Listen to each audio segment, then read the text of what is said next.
kinanta ko The Voice Kids Season 1. So I was part of Team Leia Salonga noong time na yun. And that was the song na kinanta ko sa blind auditions. Yay!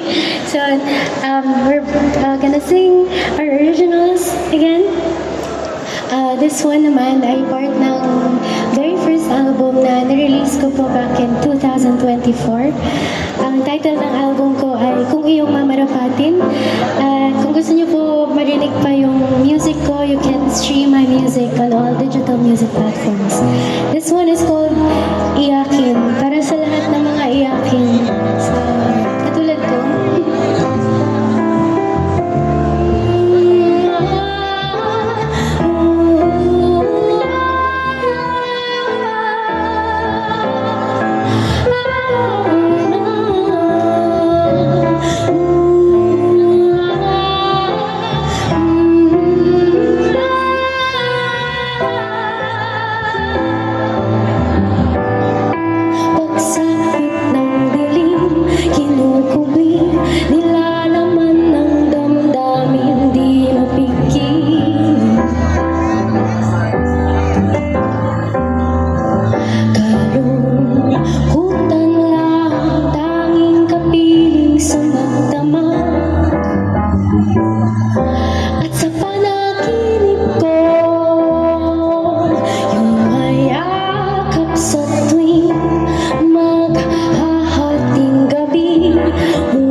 Thank you.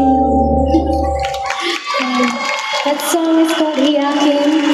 Tungkol siya sa, it's about turning your tears into something that makes you happy, owning your pain.